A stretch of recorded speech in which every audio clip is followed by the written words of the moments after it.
Hello everyone, welcome back on my YouTube channel. आज हम बात करेंगे कंज्यूमर बिहेवियर में Engel Kollat Blackwell model, EKB model, इसको भी ईकेबी मॉडल भी बोलते हैं।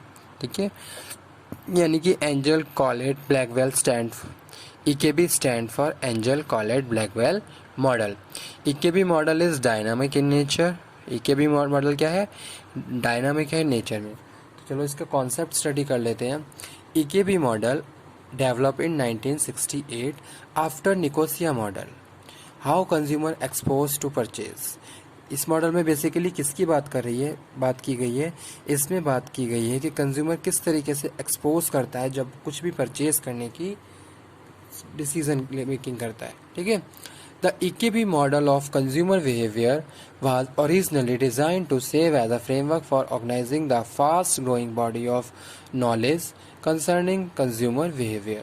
ठीक है, तो जो EKB मॉडल है, EKB model of consumer behaviour was originally design to serve as framework for organizing the fast growing body of knowledge concerning consumer behavior. अब कंज्यूमर बिहेवियर की बात करें तो जैसे जैसे सिनेरियो चेंज हो रहा है वैसे वैसे कंज्यूमर का बिहेवियर भी चेंज हो जाता है। ठीक है, अब हमें प्रॉपर्ली उस बिहेवियर को स्टडी करना है कि कैसे कैसे क्या क्या चेंजेस आ रहे हैं, और उसी के हिसाब से हम अपने आप को रेडी करते हैं मार्केट में अपने प्रोडक्ट को लेके आने के लिए, और उसी हिसाब से हम प्रोडक्ट को डिज़ाइन करते हैं।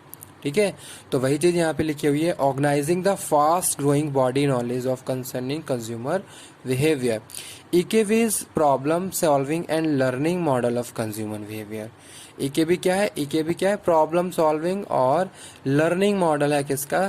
कंज्यूमर बिहेवियर का। जैसा कि यहाँ पे मॉडल दिया हुआ है। ठीक है, अब इस मॉडल में हम बात करें इनपुट्स की, तो इनपुट्स में हम बात कर रहे हैं क्या? Stimuli from marketers. ठीक है, स्टिमुलाई फॉर मार्केटर्स, ब्रैकेट पे लिखा हुआ है एड। अब मेरे लिए मार्केट में क्या, अगर मुझे मार्केट से एनवायरनमेंट को प्रॉपरली एनालिसिस करना है तो एनवायरनमेंट में बहुत सारे स्टिमुलाई हैं। स्टिमुलाई हम बात कर रहे हैं जो भी हमारे प्रोडक्ट से रिलेटेड जो भी फैक्टर्स हैं जो हमारे लिए क्या है? इम्पॉर्टेंट है। ठीक है, तो इनपुट में आपने क्या किया? इनपुट में आपने स्टिमुलाई फ्रॉम मार्केट जो भी एनवायरनमेंट है वहाँ से आपने स्टिमुलाई को रिसीव करा, ऑर्गेनाइज करा, इंटरप्रेट करा, और तब जाके फाइनली एक स्टेटमेंट को दिया।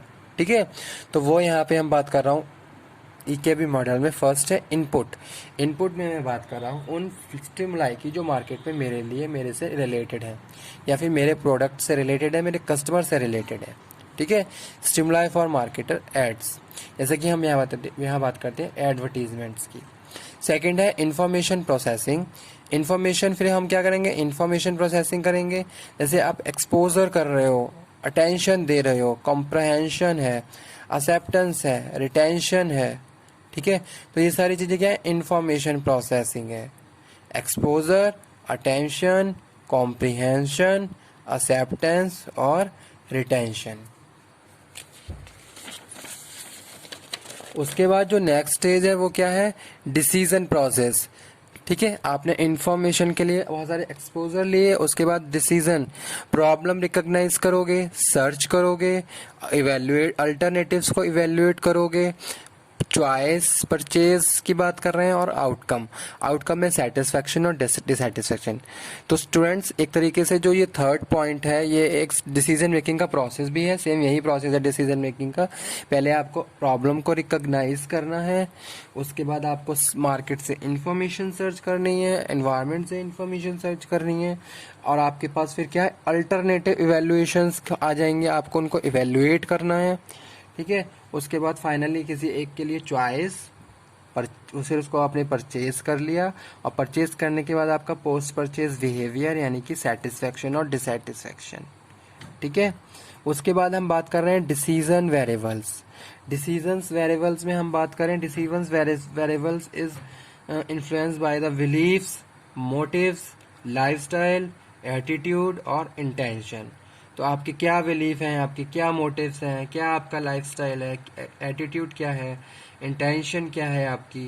तो ये सारी चीज़ें यहाँ पे हम डिस्क्राइब कर रहे हैं या फिर इंक्लूड कर रहे हैं इस वीडियो लेक्चर में। तो ये क्या है, डिसीजन वेरिएबल्स हैं किसी भी कंज्यूमर के लिए। उसके बाद फिर हम आ जाते हैं एक्सटेंड फैक्टर, जैसे कि कल्चरल फैक्टर। कल्चर क्या है किसी भी ऑर्गेनाइजेशन का, उस प्रोडक्ट का। सोशल क्लास का बहुत इफेक्ट पड़ता है कंज्यूमर पे। Reference groups also influence to consumer behaviour and other factors which are related to consumer practices. ठीक है, तो एक तरीके से ये क्या है, एक मॉडल है जिसमें हमने अलग अलग स्टेजेस की बात करी है और उन्हीं के हिसाब से हमें डिसीजन मेकिंग करनी होती है। ठीक है, तो ये था आज मॉडल, ईकेबी मॉडल। बहुत ईकेबी मॉडल की अगर मैं बात करा दूं तो इतना फेमस नहीं है ये मॉडल, इतना फेमस निकोसिया और इकोनॉमिक मॉडल है कंज्यूमर बिहेवियर का, लेकिन आपको नॉलेज होनी चाहिए। सिंपल, इस मॉडल में हम बात कर रहे हैं इनपुट, इंफॉर्मेशन प्रोसेसिंग, डिसीजन और, ठीक है, जैसे इनपुट के बारे में आपको लिखना है, इंफॉर्मेशन प्रोसेसिंग के बारे में लिखना है, डिसीजन वेरिएबल्स और एक्सटेंड फैक्टर, यानी कि किसी भी कंज्यूमर से रिलेटेड उसकी परचेज से रिलेटेड जो भी पॉइंट्स है वो हम यहाँ इस मॉडल में डिस्कस कर रहे हैं। कि पहले हमारे पास इनपुट होते हैं, फिर हम इंफॉर्मेशन को प्रोसेस करते हैं, फिर हम डिसीजन प्रोसेस करते हैं, डिसीजंस लेते हैं, और डिसीजंस में कौन कौन से वेरिएबल्स हमें इन्फ्लुएंस करते हैं, जैसे यहाँ हमने बात करी बिलीफ, मोटिव, लाइफस्टाइल की, और उसके बाद एक्सटेंड फैक्टर यानी कि कल्चरल फैक्टर, सोशल क्लास और रेफरेंस ग्रुप। तो कहीं ना कहीं ये सारी चीजें कंज्यूमर को इन्फ्लुएंस करती हैं। अगर हम बात करें तो इस सीबी में हमने इन सारी चीज़ों को अलग अलग भी पढ़ा हुआ है। जैसे आपने इनपुट के बारे में अलग पढ़ा है, इन्फॉर्मेशन प्रोसेसिंग के बारे में अलग पढ़ा है, डिसीजन के बारे में अलग पढ़ा हुआ है। तो ये सारे पॉइंट कहीं ना कहीं कंज्यूमर से ही रिलेटेड है, कंज्यूमर की पर्सनैलिटी से ही रिलेटेड है। अगर मैं कोई भी प्रोडक्ट खरीदने जा रहा हूँ तो बहुत सारे फैक्टर्स मुझे इन्फ्लुएंस करेंगे।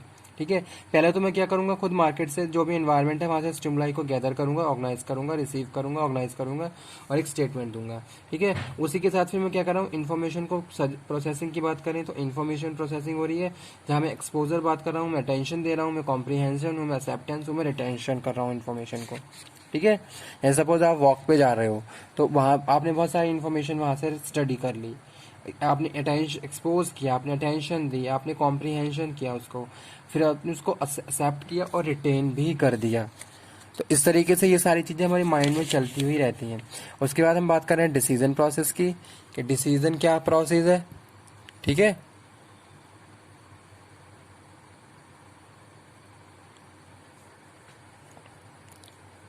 Decision variables, most important factor of consumer behaviour, जहां हम बात कर रहे हैं किसकी, बिलीव्स की, मोटिव्स की, लाइफस्टाइल की, एटीट्यूड की और इंटेंशन की। ठीक है, सारी चीज़ें कहीं ना कहीं कंज्यूमर को इन्फ्लुएंस करती हैं। हमारे क्या बिलीव्स हैं, हम किस रिलीजन्स को बिलोंग करते हैं, कहाँ से हम हैं, हमारे क्या मोटिव्स हैं। अगर मैं कोई प्रोडक्ट खरीद रहा हूँ तो मेरे कुछ ना कुछ मोटिव्स होंगे जो मैंने उस प्रोडक्ट को खरीदा। मेरा क्या लाइफस्टाइल है, मेरा लिविंग स्टैंडर्ड क्या है, मेरा एटीट्यूड क्या है। तो ये सारे फैक्टर्स कहीं ना कहीं कंज्यूमर के बिहेवियर को इन्फ्लुएंस करते हैं। ठीक है, इंटेंशनली आप क्या किस तरीके से प्रोडक्ट को खरीद रहे हो। जैसे कभी कभी क्या होता है, हम कुछ प्रोडक्ट अनइंटेंशनली खरीद लेते हैं, लेकिन उस टाइम पे भी हम क्या है, इन्फॉर्मेशन को सर्च करते हैं, तभी जाके फाइनल डिसीजन मेकिंग करते हुए परचेजिंग करते हैं। ठीक है, तो ये था आज का model, EKB model, Engel Kollat Blackwell model, EKB model of consumer behaviour. EKB model क्या है, डायनामिक है इन नेचर, यानी कि बहुत जल्दी जल्दी चेंज जो एक है चीज़ें बढ़ती जा रही हैं। ठीक है, जैसे यहाँ पे मैंने अलग अलग स्टेप्स बताए हैं आपको। Okay, thank you.